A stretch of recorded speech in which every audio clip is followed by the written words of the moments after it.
My husband's adult children hired a lawyer and demanded I sign away my baby's inheritance rights after finding out I was pregnant at 42. They even requested DNA testing and tried to get their father declared incompetent.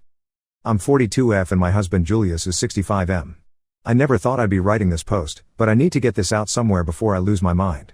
3 months ago, my period was late. I didn't think much of it at first because I'm at that age where things start getting irregular. But after 9 days, I bought a test.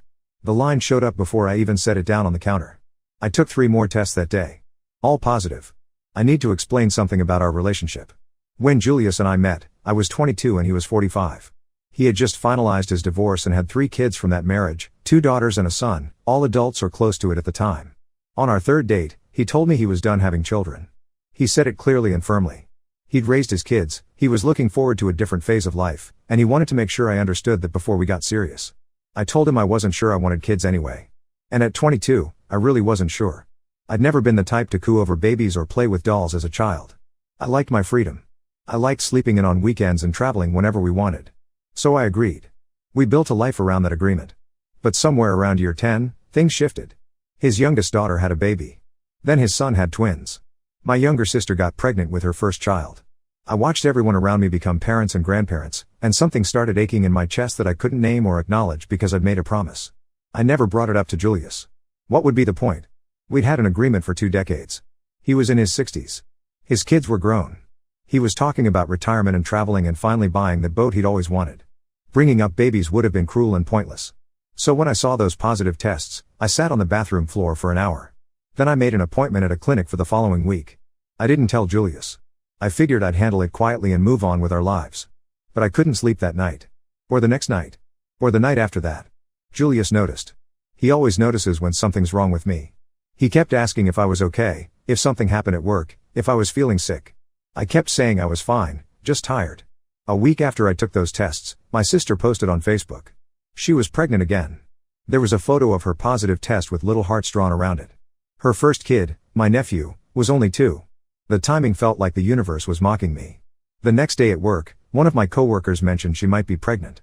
The whole office started sharing pregnancy stories, how they found out, how they told their partners, funny ultrasound moments.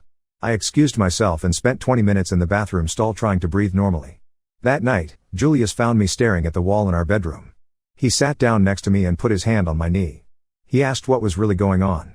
I told him I was fine, but my voice cracked when I said it. He waited. He's always been patient like that. After a long silence, I said my period was late. Very late. He went still. Then he asked if I'd taken a test. I nodded. Julius stood up and walked to the window. He was quiet for a long time before he spoke. He said he was 65 years old. He said he'd be 70 when the kids started kindergarten, 83 at high school graduation. He said it wasn't fair to bring a child into the world with a father that old. He said we'd agreed on this path 20 years ago. I told him I knew all of that. I told him I'd already made an appointment. I told him he was right about everything. Then I asked if he could just let me be upset about it without trying to fix it or make it logical. He asked if I was going to leave him over this. I said no. I meant it. Despite everything, I couldn't imagine my life without him. Then I asked if he would leave me if I decided to keep it. He said no. We sat there in silence for a while. Then he said something I didn't expect. He said he'd thought about it over the years. He said he knew I'd probably make a good mother. He said his biggest concern wasn't really his age or our agreement, it was whether I could live with the regret if I went through with ending it. He suggested I go to the doctor first to make sure everything was healthy and normal. Then we'd talk about it for real. I agreed. I got a last-minute appointment 3 days later. The ultrasound tech squirted cold gel on my stomach and moved the wand around for a few minutes. Then she turned the screen toward me. 8 weeks and 2 days, she said. Everything looked good. She asked if I wanted to hear the heartbeat. I said yes before I could stop myself. It was fast. Much faster than I expected. The tech smiled and said that was normal. The doctor came in afterward and ran through statistics and risks for women my age. She said 42 wasn't ideal, but it wasn't uncommon either. She talked about genetic testing and high-risk pregnancy protocols. She gave me pamphlets about nutrition and prenatal vitamins. I sat in my car in the parking lot for 30 minutes after the appointment. I'd gone in hoping they'd find something wrong, something that would make the decision for me. But everything was fine. Healthy and normal and fine. When I got home, Julius was sitting at the kitchen table. I told him everything checked out. I told him the due date would be in early spring. I told him all the statistics the doctor had mentioned. Then I told him I'd scheduled the procedure for the following week. I listed all the reasons. His age. Our lifestyle. The agreement we'd made. The fact that his kids were grown and starting their own families. How unfair it would be to everyone involved. I said it all very calmly and rationally, like I was presenting a business proposal. Julius looked at me for a long moment. Then he asked if I actually believed what I was saying. I didn't answer. He said that if I was going to spend the next 40 years resenting him for this, he'd rather I just have the baby. I stared at him. He kept talking. He said he was retired now anyway. He said we had savings and good insurance and family nearby who could help. He said being old would just give him motivation to stay healthy longer. He said his age was his problem to deal with, not mine. He said the only thing I needed to think about was what I actually wanted. I canceled the appointment the next day. I bought a onesie and a tiny pair of socks and a package of newborn diapers. When Julius got home from his golf game, I'd laid them out on the kitchen table. He looked at them, then at me. Then he picked up the onesie and examined it like he was studying a map. He asked if we were really doing this. I said yes. He smiled bigger than I'd seen him smile in years. That was 3 months ago. I'm 20 weeks now. We had the genetic testing done and everything came back normal. We found out we're having a boy. Julius has already started researching cribs and car seats with the same intensity he used to research fishing equipment. But here's the problem, and why I'm writing this post. We told his kids 2 weeks ago. Julius insisted on doing it in person. He gathered all 3 of them at our house on a Sunday afternoon. His daughters are 40 and 38. His son is 36. I'm closer in age to them than I am to their father, which has always been weird, but we've all made it work. Julius announced it straight out. No build-up, no sugarcoating. He told them we were having a baby and I was already halfway through the pregnancy. His son, Kendrick, sat back in his chair and didn't say anything for a full minute. Then he asked if we'd really thought this through. He asked if Julius had considered what this would mean for the baby, growing up with an elderly father. He asked what would happen if Julius got sick or died while the kid was still young. Julius told him we'd thought about all of it and the decision was made. His younger daughter, Beth, asked if I was really okay with this. She kept looking at me with this concerned expression, like I was being coerced. I told her yes, this was what we both wanted. She nodded slowly but didn't look convinced. His older daughter, Frida, didn't say much during the announcement. She asked a few questions about the due date and whether we'd pick names. She seemed fine, maybe a little shocked but handling it okay. She hugged me before she left and said congratulations. Then 3 days later, everything fell apart. Julius got a call from Kendrick. Apparently all 3 kids had been talking, and they wanted to have a family meeting without me there. Julius refused at first, but Kendrick said they needed to speak to their father privately about this situation. Julius finally agreed. He came home from that meeting and went straight to his office. He stayed in there for 2 hours. When he came out, he looked 10 years older. He told me we needed to talk. According to Julius, the meeting was an ambush. All 3 kids had apparently discussed this beforehand and decided to present a united front. Kendrick did most of the talking. He said they were concerned about me trapping Julius with a baby, that they thought I'd gotten pregnant on purpose to secure my financial future. He pointed out the age difference and suggested I'd been planning this for years. Frida, the one who'd seemed fine at the announcement, had apparently told her siblings that she'd always suspected I was only with Julius for his money. She said she'd never trusted me and this pregnancy proved her right. She'd brought bank statements showing Julius's retirement accounts and investment portfolios. She suggested they needed to protect their inheritance. Beth was quieter but agreed with her siblings. She said she was worried about Julius's health and didn't think he should be dealing with the stress of a newborn at his age. She suggested the pregnancy was selfish on my part. They'd presented Julius with what they called a compromise. They wanted him to ask me to sign a postnuptial agreement that would exclude me and the baby from any inheritance. They wanted it in writing that the baby would have no claim to Julius's estate. They said if I refused to sign, it would prove I'd gotten pregnant for money. Julius told them he wasn't going to ask me to sign anything. He told them his estate plans were none of their business and he'd divide his assets however he saw fit. He told them I'd been his wife for 12 years and their accusations were insulting. Then he left. But the damage is done. Since that meeting, none of his kids have called or visited. Kendrick sent one text asking if Julius had thought about their proposal. Julius didn't respond. Frida blocked me on Facebook. Beth sent me a message saying she hoped I was happy destroying their family. Julius's ex-wife called him last week. The kids had apparently gone to her with their concerns. She told Julius that while she thought having a baby at his age was ridiculous, she didn't believe I'd gotten pregnant on purpose and the kids were being dramatic. She told him to give them time to calm down. But time isn't helping. It's been 2 weeks and the silence from his children is absolute. Julius says he doesn't care what they think. He says they'll come around eventually and if they don't, that's their choice. He says he's not going to let their reaction ruin this for us. But I can see it's bothering him. He checks his phone more often than usual. He's mentioned his kids randomly in conversation, like he's trying to convince himself they're overreacting. I don't know what to do. I didn't get pregnant on purpose. We were careful most of the time, but obviously not careful enough. When I found out, my first instinct was to end it quietly and never tell anyone. Julius is the one who encouraged me to think about what I really wanted. Julius is the one who said we should do this. But now his children think I'm some kind of gold digger who's been plotting this for 2 decades. They think I've manipulated their father. They've literally brought financial documents to a family meeting like they're building a legal case against me. And the worst part is, I can't even defend myself without sounding exactly like what they think I am. If I say I don't care about Julius's money, they'll say that's what a gold digger would say. If I point out that I've had my own career and income for our entire relationship, they'll say I was just waiting for the right moment. If I mention that ending the pregnancy was my first instinct, they'll say I'm lying. Julius wants to cut them off completely until they apologize. But they're his children. They were in his life decades before I was. I don't want to be the reason he loses his relationship with them. But I also don't know how to fix this. They've made up their minds about me and nothing I say will change it. My sister says I should ignore them and focus on the pregnancy. My coworkers say Julius's kids are just upset about the inheritance and they'll get over it once the baby is born. But I don't think this is just about money. I think they genuinely believe I've done something wrong, that I've trapped their father or manipulated him somehow. I'm 20 weeks pregnant. I should be happy. Julius is happy, or at least he's trying to be. But his children won't speak to us and I don't see how that's going to change. I don't know if I should push Julius to reach out to them, or respect his decision to wait for an apology that might never come. I don't know if there's anything I can do to prove I'm not what they think I am. Has anyone dealt with something like this? How do you handle being accused of something you didn't do when there's no way to prove your innocence? How do you move forward when the people who should be happy for you have decided you're the villain? Update 1: I wasn't planning to update this post, but things have gotten worse and I need to write this down somewhere. I'm 26 weeks pregnant now. 2 weeks after my original post, Julius had what his doctor called a cardiac event. He wasn't having a heart attack, but his heart rate was irregular enough that I drove him to the emergency room at 2 a.m. They kept him overnight for monitoring. The tests showed some abnormalities that required follow-up with a cardiologist. They put him on new medication and told him to reduce stress. I called Kendrick to let him know his father was in the hospital. He asked if it was serious. I told him what the doctors had said. He thanked me for calling and hung up. None of Julius's kids came to visit him in the hospital. Not one. Julius was released the next day with instructions to follow up in 2 weeks. He acted like the hospital visit was no big deal, just routine stuff for someone his age. But I'd seen his face when the doctor talked about stress management and long-term monitoring. He looked scared. The cardiologist appointment confirmed that Julius has atrial fibrillation. It's manageable with medication, but it's a chronic condition now. The doctor asked about recent major life changes or stressors.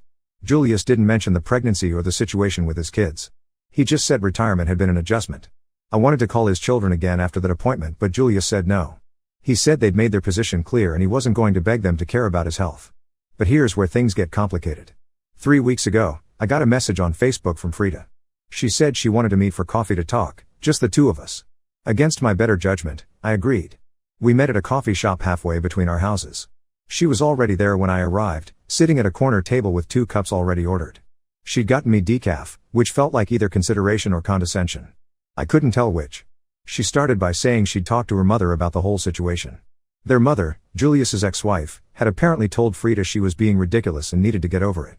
Frida said her mother's reaction had made her reconsider some things. Then she said she wanted to apologize. She said the accusation about me trapping Julius was unfair and she'd let her emotions override her judgment.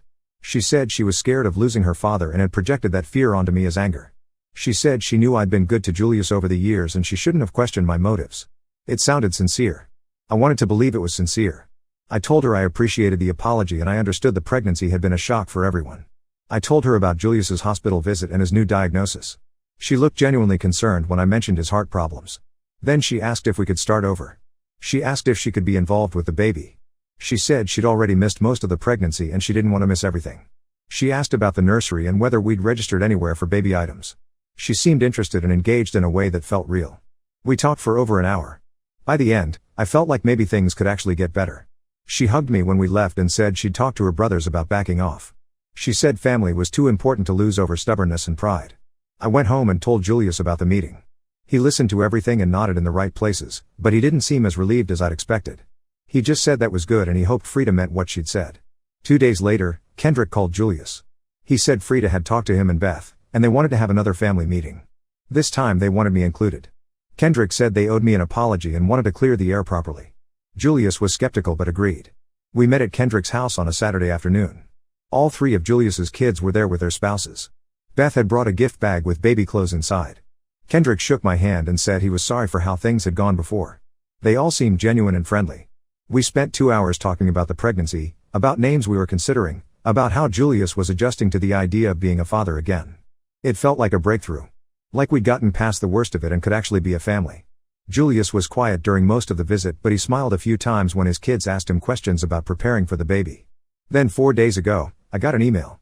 It was from a lawyer's office. The subject line said voluntary paternity and estate documentation. I opened it thinking it was spam or sent to the wrong person. It wasn't. The email was addressed to me by name. It contained a draft of a postnuptial agreement and what they called a voluntary acknowledgement form. The postnuptial agreement spelled out that I would waive any claim to Julius's estate beyond what I'd be entitled to as a spouse without children. The acknowledgement form stated that I understood Julius's adult children were his primary heirs and I agreed not to contest any estate decisions he made. There were 2 other documents attached. One was a form requesting voluntary DNA testing after the baby was born to confirm paternity. The other was a letter stating that if I refused to sign any of these documents, Julius's children would pursue legal action to have him declared mentally incompetent to make financial decisions. I sat at my computer staring at these documents for 20 minutes. Then I called Frida. She didn't answer. I called Kendrick. He answered on the 4th ring. I asked him what the email was about. He said they'd consulted with a lawyer after our family meeting and this was the best way to protect everyone's interests. He said if I had nothing to hide, signing wouldn't be a problem. He said the DNA test was just a formality to avoid any questions later. I asked if Julius knew about this. Kendrick said they'd discuss it with their father after I'd had a chance to review everything. He said the lawyer could answer any questions I had. Then he hung up. I showed Julius the email when he got home from his doctor's appointment. He read through all the documents twice. His face went red. His hands were shaking when he set the laptop down. He called Kendrick immediately. I couldn't hear Kendrick's side of the conversation, but I heard Julius. He asked how dare they do this behind his back. He asked if the apology and the family meeting were just a setup to catch me off guard with legal threats. He asked if they'd planned this whole thing from the start. There was a long pause while Kendrick responded. Then Julius said something I'd never heard him say to his children before. He told Kendrick that if they pursued this, he'd cut them out of his life completely. He told him the baby was his son whether they liked it or not, and that child would be as much his heir as they were. He told Kendrick that threatening legal action was unforgivable and he was done trying to reason with them. He hung up and immediately called his own lawyer. He scheduled an appointment for the following week to update his will and estate plan. He told me he was going to make sure the baby was protected and there was nothing his other kids could do about it. But that night, Julius's heart rate spiked again. I found him sitting on the edge of the bed with his hand on his chest, breathing hard. I asked if we needed to go to the hospital. He said no, just give him a minute. It took 15 minutes for his breathing to even out. The next morning, Beth sent me a text. She said she was sorry about the lawyer email. She said it wasn't her idea and she tried to talk Kendrick and Frida out of it. She said Kendrick was scared about their father's health and was trying to control things he couldn't control. She said she didn't want to lose her relationship with me or miss out on knowing her new brother. I didn't respond. I don't know what to say to any of them anymore. Julius had his lawyer appointment yesterday. He updated everything. The baby is now included as an equal beneficiary in his estate. He set up a trust that his older children can't contest. He changed his medical power of attorney from Kendrick to me. He did all of it in one meeting, like he was preparing for something. Last night, he asked me if I regretted keeping the baby. I told him no. He asked if I would have been happier if we just ended the pregnancy and avoided all of this. I didn't know how to answer that. I'm not sorry about the baby. But I am sorry about what it's done to his relationship with his children. I'm sorry about his heart problems and his stress levels and the fact that his kids hired a lawyer to threaten me. He said something that scared me. He said if anything happened to him, I needed to make sure his older kids didn't try to take the baby from me. He said I needed to have documents ready and a lawyer on retainer. He said they'd proven they were willing to fight dirty and I needed to be prepared for that. I'm 26 weeks pregnant. I should be picking out paint colors and assembling baby furniture. Instead, I'm meeting with lawyers and watching my husband's heart condition worsen from stress. His children went from accusations to fake reconciliation to legal threats in 6 weeks. I don't know what they're planning next. My sister says I should document everything in case this gets worse. She says Julius's kids sound unhinged and I need evidence of their behavior. But evidence of what? They haven't done anything illegal. They haven't threatened me directly. They hired a lawyer and sent documents that I'm not required to sign. That's not a crime. Julius barely speaks to me now except to ask how I'm feeling or if the baby is moving. He sits in his office for hours looking at old photo albums of his kids when they were young.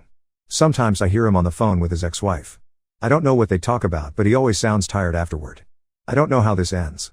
Julius's kids have made it clear they see me as the enemy, no matter what I do or say. Julius has chosen me and the baby over them, but it's killing him to do it. And I'm stuck in the middle, watching the man I love deteriorate because his children have decided I'm a villain. Update 2: I'm 31 weeks pregnant now. This will probably be my last update because I don't think I can keep reliving the situation by writing about it. 4 days after my last post, Julius was rushed to the hospital again. This time it was a full heart attack. Not a big one, the doctors said, but still. He was 65 years old having a heart attack while his pregnant wife drove him to the emergency room. They did an emergency procedure to place a stent. Julius was in the hospital for 5 days. I stayed with him every day, sleeping in the chair next to his bed. The doctors said the heart attack was probably caused by a combination of his existing atrial fibrillation, stress, and his age. They said he'd need to make serious lifestyle changes and stay on medication for the rest of his life. I called all 3 of his kids from the hospital. Kendrick answered and said he'd come by later. He never showed up. Frida sent a text saying she was praying for him. Beth came to the hospital on day 3, stayed for 20 minutes, asked awkward questions about his prognosis, and left without making eye contact with me. Julius's ex-wife came, though. She showed up on day 2 with magazines and his favorite snacks from the hospital cafeteria. She sat with him for an hour while I went home to shower and change. She told him his kids were idiots and he needed to stop letting them stress him out. She told him he needed to focus on getting healthy for his new baby. When I got back to the hospital, she hugged me and told me to call her if I needed anything. It was strange being comforted by my husband's ex-wife while his actual children couldn't be bothered to visit him in the hospital. Julius came home with a list of restrictions and instructions. No heavy lifting, no stressful activities, medication 3 times a day, regular cardiology appointments. He was subdued and quiet in a way that scared me more than the heart attack had. 1 week after Julius came home, I got a certified letter in the mail. It was from Kendrick's lawyer. The letter stated that Kendrick, Frida, and Beth were formally requesting that Julius undergo a psychiatric evaluation to determine his mental competency. The letter cited his recent health crisis, his age, and what they called impaired judgment regarding financial and personal decisions as reasons for concern. The letter was sent to me, not to Julius. It arrived on a Tuesday afternoon. I didn't tell Julius about it immediately. I waited until that evening after he'd taken his medication and eaten dinner. Then I showed him the letter. He read it 3 times. He didn't yell or get upset. He just folded the letter carefully, set it on the table, and said he was going to bed. It was 7:30 in the evening. The next morning, Julius called his lawyer. He called his ex-wife. He called his cardiologist. Then he got dressed in his best suit and told me he was going to Kendrick's office. He came home 3 hours later. He looked exhausted. He told me he'd met with all 3 kids and their spouses at Kendrick's workplace. He'd brought medical documentation from his doctors stating he was mentally competent and capable of making his own decisions. He'd brought documents from his lawyer showing he'd updated his estate plan. He'd told his children that if they pursued the competency evaluation, he would not only fight it but he would cut them out of his life permanently. Then he'd told them something he'd apparently been thinking about since the hospital. He told them he was ashamed of them. He said he'd raised them better than this. He said their mother would be disgusted by their behavior. He said they were throwing away their relationship with their father because they couldn't handle the idea of sharing an inheritance. According to Julius, Kendrick tried to argue that this wasn't about money. Frida started crying and said she was just trying to protect him. Beth said they were all saying things they'd regret and maybe everyone should take a break from each other. Julius said no break was needed. He said the decision was made. He told them they were no longer welcome in his home. He told them not to contact me again. He told them if they showed up after the baby was born, he'd call the police. Then he left. I asked him if he meant all of that. He said yes. That was 3 weeks ago. None of his kids have contacted us since. Julius has been quiet and withdrawn. He goes to his cardiology appointments and takes his medication and asks me about the baby, but he doesn't talk about anything else. He doesn't watch the news anymore or work on the boat he'd been restoring in the garage. He just sits in his office or takes long walks by himself. Last week, I got a phone call from Beth. She asked if she could come by to drop something off. I said no. She started crying on the phone and said she never wanted any of this to happen. She said Kendrick and Frida had pushed everything too far and she'd tried to stop them. She said she missed her father and wanted to make things right. I told her she should have thought about that before she signed off on threatening legal action. I hung up. 2 days ago, Julius's ex-wife called me. She said Beth had called her in tears. She said Kendrick and Frida were now fighting with Beth, blaming her for not supporting them enough. She said the 3 siblings weren't speaking to each other. She said the whole family had blown apart and she didn't know how to fix it. I told her it wasn't my job to fix it. She said she knew that, but maybe Julius would be willing to at least talk to Beth, since Beth had tried to stay out of the worst of it. I told her I'd mention it to Julius. I did mention it. Julius said no. He said Beth had plenty of chances to stand up to her siblings and she'd chosen not to. He said he was done with all of them. Yesterday was my baby shower. My sister organized it. It was small, just my family, a few friends from work, and Julius's ex-wife. Yes, Julius's ex-wife came to my baby shower. She brought a handmade baby blanket and a card with a check inside. She stayed the whole time and helped clean up afterward. Julius came to the shower but didn't stay long. He opened a few gifts with me and thanked everyone for coming. Then he said he wasn't feeling well and went home. I found him later in the nursery we'd been putting together. He was sitting in the rocking chair we'd bought, staring at the empty crib. He told me he'd dreamed about this when he was younger. Having a big family, lots of kids, grandkids running around at holidays. He said his older children had given him some of that and he'd been grateful. But now those kids wanted nothing to do with him. And this new baby would grow up not knowing his half-siblings. He said he'd failed somewhere along the way and he didn't know how to fix it. I didn't know what to say. I still don't know what to say. I'm due in 8 weeks. The nursery is ready. The hospital bag is packed. Julius's heart condition is stable as long as he stays on his medication and avoids stress. But he's not the same person I married. He's not even the same person who convinced me to keep this baby 6 months ago. His children got what they wanted in a way. They're not speaking to us, which means they're not causing immediate problems. But they've taken something from Julius that I don't think he's going to get back. And I'm about to have a baby with a man who seems to be giving up. My sister says things will get better after the baby is born. She says Julius will remember why this was all worth it once he's holding his son. She says his older kids will come around eventually when they realize what they've lost. But I don't think that's true. I think some things, once broken, can't be fixed. I think Julius's relationship with his older children is over. And I think part of Julius is over too. Update 3: I had my son 3 weeks ago. Labor was long but uncomplicated. Julius was in the delivery room. He held my hand and told me I was doing great and didn't have a single health incident despite his cardiologist's concerns about the stress. When they put our son in Julius's arms for the first time, he cried. Just sat there in the hospital chair with this tiny baby and cried silently for 10 minutes. I'd never seen him cry before. Not when his mother died, not during his divorce, not even during his heart attack. But he cried holding our son. We named him Henry. Julius's middle name is Henry. It was his grandfather's name. I suggested it in the hospital and Julius just nodded and said that would be good. No one from Julius's side of the family came to the hospital. My sister came. My parents came. Julius's ex-wife came and brought balloons and more baby supplies than we could fit in our hospital room. She held Henry and told him he was going to have an interesting family, that was for sure. We've been home for 2.5 weeks now. Julius is good with the baby. He changes diapers and does the night feedings when I need to sleep. He talks to Henry constantly, telling him about random things like the weather or what's on the news or how to tie fishing knots. Henry obviously doesn't understand any of it, but Julius talks anyway. But something is different with Julius. He goes through the motions of being a new father, but it's like he's not fully present. He hasn't told anyone beyond immediate family that the baby was born. He hasn't posted anything online or sent out announcements. When people ask him how fatherhood is going, he says it's fine and changes the subject. Last week, Kendrick sent a text. Just one line asking if the baby had been born and if everyone was healthy. Julius didn't respond for 2 days. Then he sent back a single word, yes. Kendrick wrote back asking if he could meet Henry sometime. Julius said no. Frida sent a card to the house. It was addressed to both of us. Inside was a gift card to a baby store and a note saying she was sorry for everything and she hoped we could find a way to move forward. Julius threw the card in the trash without reading it to me. I found it later and read it myself. Beth showed up at our house 4 days ago. She didn't call first, just appeared at the door at 9 in the morning. Julius answered because I was upstairs feeding Henry. I heard Beth's voice asking to come in and Julius's voice saying no. She asked if she could at least see the baby through the window or see a picture. Julius said no and closed the door. Beth sat in her car in our driveway for 20 minutes. I watched her from the bedroom window. She was crying. Eventually she drove away. That night, Julius told me he was thinking about moving. He said staying in this town felt wrong when his older kids lived here too. He said maybe we should start fresh somewhere else, where we didn't have to worry about running into them or dealing with their attempts at contact. He mentioned cities in other states, places where neither of us had connections. I asked him if he was serious. He said he didn't know. He said he was just tired of feeling like he was waiting for the next confrontation. Yesterday, Julius's ex-wife came over to meet Henry properly.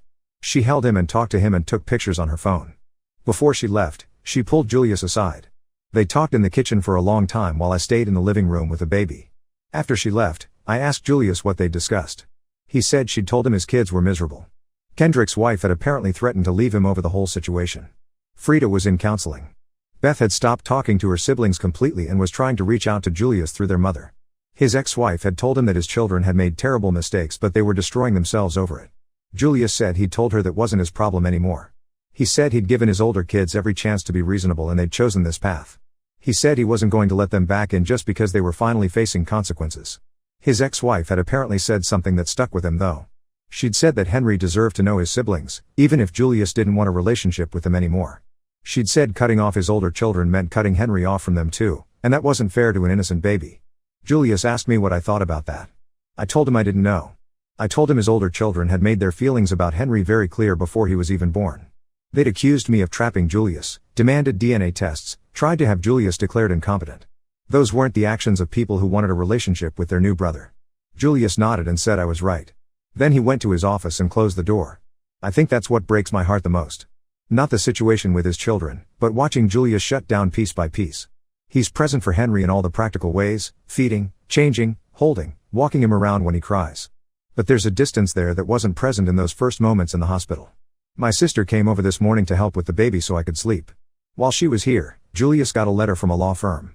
Not Kendrick's lawyer this time, but a different one. The letter stated that Kendrick, Frida, and Beth were dropping all legal inquiries and requests. They weren't contesting Julius's will or estate plan. They weren't pursuing competency evaluations. They were, according to the letter, formally withdrawing from any disputes. The letter also included a section saying that while they respected Julius's decision to cut off contact, they wanted it known that they were open to reconciliation if he ever changed his mind. They asked that we please send photos of Henry occasionally so they could at least see their brother growing up, even from a distance. Julius read the letter twice and put it in his desk drawer. He didn't say anything about it for the rest of the day. Tonight, after I put Henry down to sleep, I found Julius in the nursery again. He was sitting in the rocking chair holding one of Henry's blankets. I asked him if he was okay. He said he kept thinking about when his older kids were babies. How he'd done this same thing with each of them, late night feedings, diaper changes, rocking them to sleep. He said he remembered being younger and thinking he'd always have those relationships, that his kids would always be his kids no matter what. He said he never imagined being 65 years old with a newborn and having his other children treat him like an enemy. He said he didn't know if he'd made the right choice pushing them away completely, but he also didn't know how to let them back in after everything they'd done. I sat down on the floor next to the rocking chair. I told him I didn't have answers. I told him his older children had acted terribly but they were still his children. I told him whatever he decided about contact with them, I would support it. But I also told him I wouldn't let them treat me the way they had before. If there was going to be any relationship moving forward, there needed to be real apologies and real change, not just another setup for more accusations. Julius said he understood. Then he asked me if I was happy. I told him yes. I told him I loved Henry and I loved him and I was grateful we'd made this choice.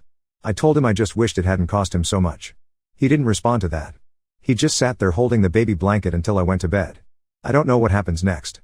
Julius's older children have backed off legally but they're still trying to find ways to maintain some connection, even if it's just through photos. Julius is struggling with something deeper than anger or hurt. It's like he's grieving the relationships he thought he'd always have.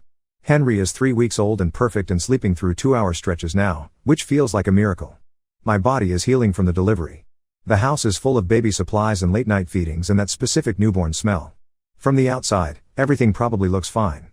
But Julius barely smiles anymore except when he's looking directly at Henry. He's lost weight and his cardiologist is concerned about his stress levels again.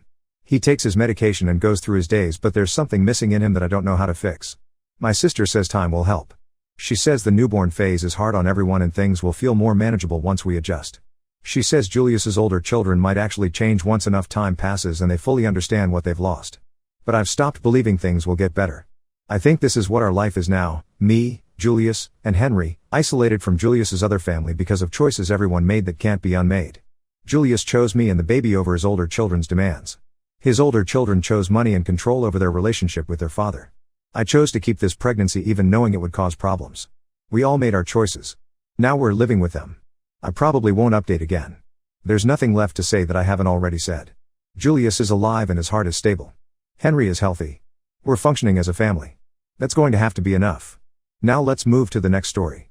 Story 2. My dad kicked me out for choosing college over our family farm. Years later he demanded my architect's salary as payment for raising me. I, 27M, come from a long line of farmers in rural Montana. Our family has owned and operated the same 500-acre farm for 4 generations, growing mainly wheat and some corn. My father John, 56M, inherited it from his father, who inherited it from his father before him. The farm started with my great-grandfather buying 200 acres in 1925 and slowly expanding it over decades of hard work. I was the only son among 3 sisters. My oldest sister Anna, 32F, was always the rebel. She studied business in college, married a banker named Mike, and moved to Seattle where she works as a financial analyst. My other sisters Maria, 30F, and Beth, 29F, both married local guys and settled nearby but weren't interested in farming. Maria's husband works at the local bank and Beth's husband is a high school teacher. That left me as the only option to continue the family legacy. Growing up, my life revolved around the farm. While other kids played baseball or went camping, I spent every summer and weekend working. By age 10, I could drive a tractor. By 12, I was helping repair equipment. By 15, I was handling major harvesting responsibilities. My father started training me early, saying I needed to learn everything about running the farm since I'd be taking over someday. The problem was, my heart was never in it. Since I was young, I was fascinated by buildings and architecture. It started when I was 8 and my mother took me to Helena. I was amazed by the state capitol building and kept asking questions about how it was built. At home, I spent hours sketching building designs in my notebooks when I was supposed to be doing farm accounts. My high school art teacher Mrs. Peterson noticed my talent and encouraged me to pursue it. She even helped me prepare my portfolio for college applications. When I got accepted to Montana State University's architecture program with a $15,000 annual scholarship, I was thrilled. The scholarship wouldn't cover everything, but it was a huge help. I thought my parents would be proud. I was the first in our family to get a major scholarship. Instead, my father completely lost it. He threw my acceptance letter in the trash and said no son of his was going to waste time drawing pretty pictures when there was real work to be done. He called me ungrateful and said I was spitting on our family's legacy. According to him, 4 generations of farmers didn't work themselves to death just so I could abandon everything for some fancy degree. The next few weeks were hell. Every dinner turned into an argument. He'd make constant jabs about how real men work with their hands in colleges for people too weak to handle real work. When I tried explaining that architects do important work too, he'd mock me, asking if I was too good for farming now. My mother Jenny, 54F, tried to mediate, but it only made things worse. She suggested I try community college part-time while helping on the farm. My father saw this as her taking my side and started giving her the cold shoulder too. My sisters were caught in the middle. They understood my dream but also didn't want to anger our father since their husbands sometimes did business with him. The breaking point came when my father found my student loan applications. He completely lost control, yelling that I was choosing to put myself in debt rather than accept the gift of the farm. He gave me an ultimatum: either stay and take over the farm or leave and never come back. He said if I chose college, I would no longer be his son and would be dead to him. I chose college. The night before I left, he told me to pack my things and get out. My mother tried one last time to reason with him, but he shut her down.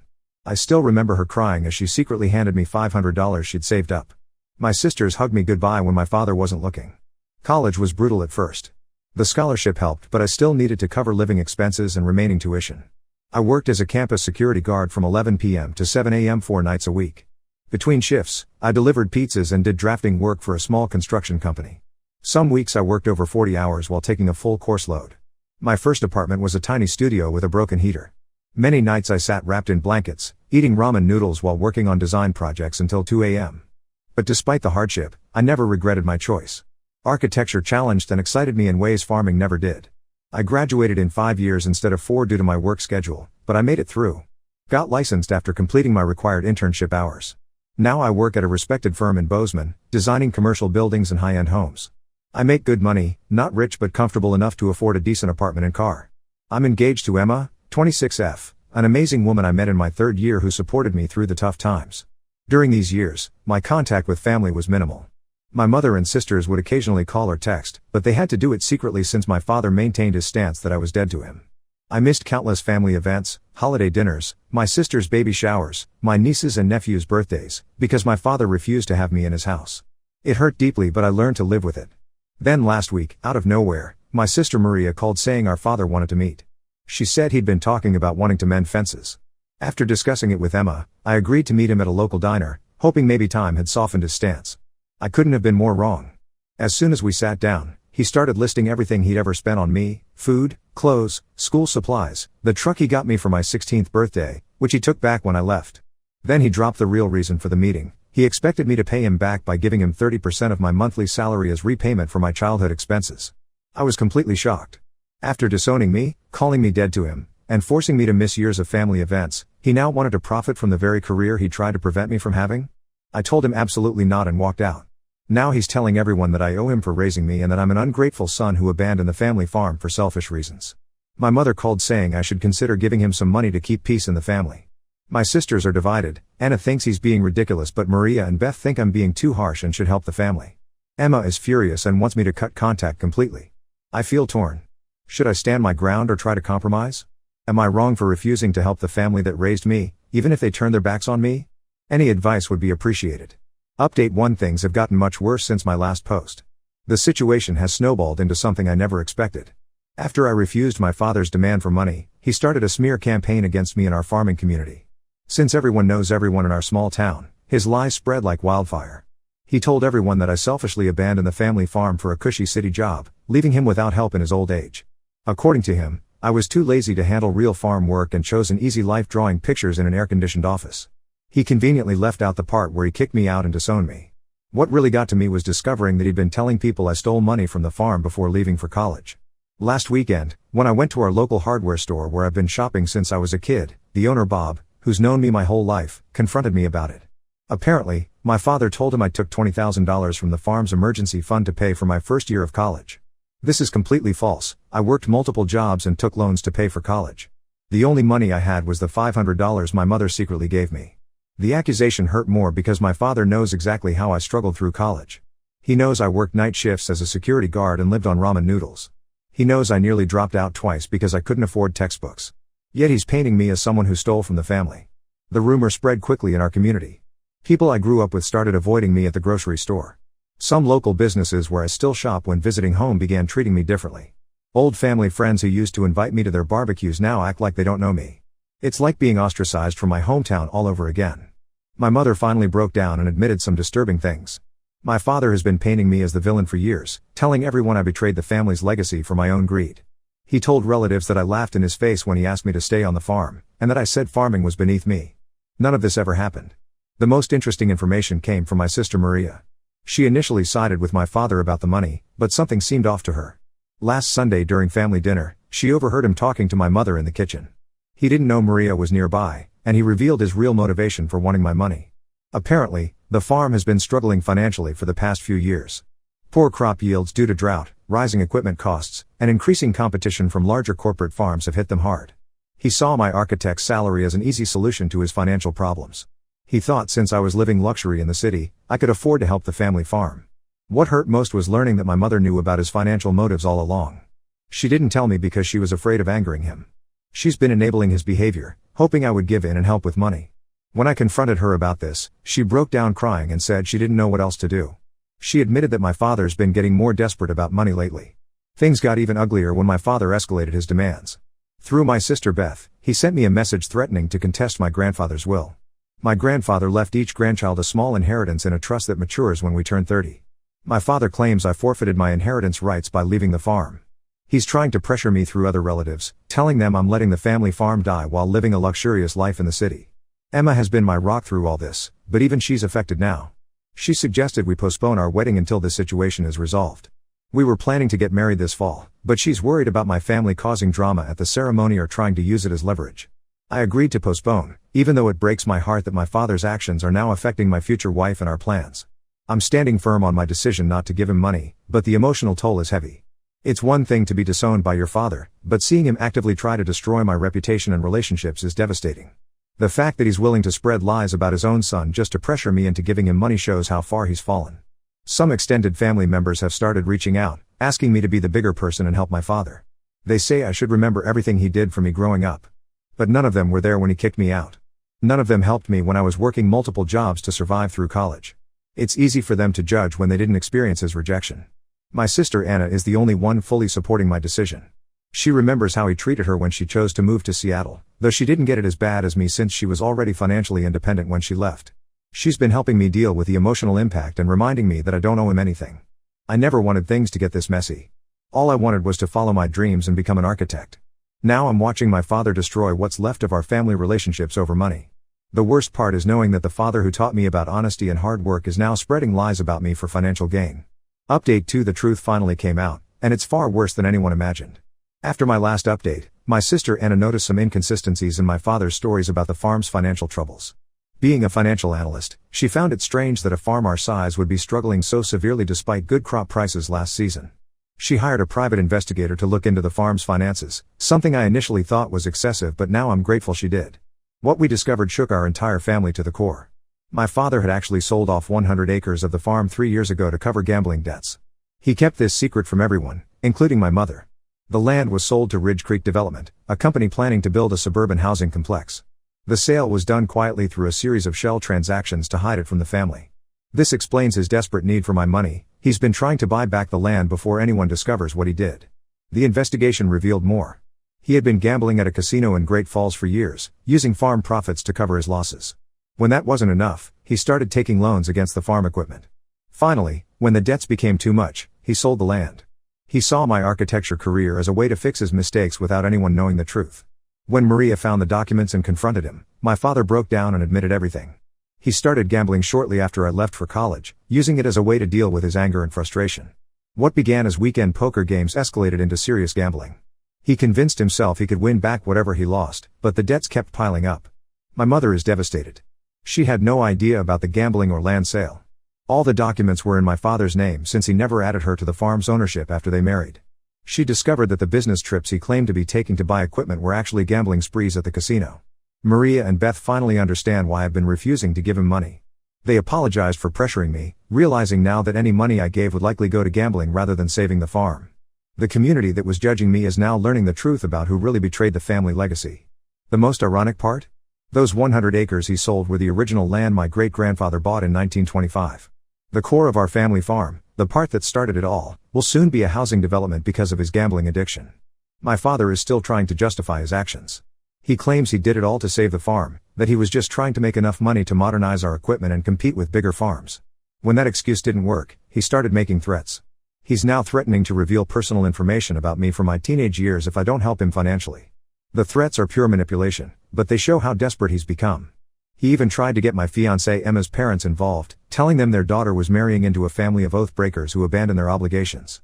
Thankfully, they saw through his desperation and stood by us.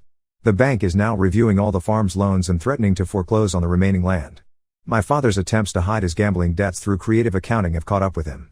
The same local bankers who believed his lies about me are now discovering how he deceived them. Several relatives who previously pressured me to help have apologized after learning the truth.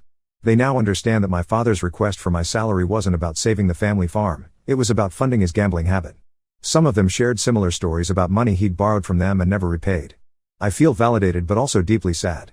The farm that was supposed to pass down through generations might end up being sold at a bank auction. My father's actions have destroyed not just his own legacy, but that of my grandfather and great-grandfather too.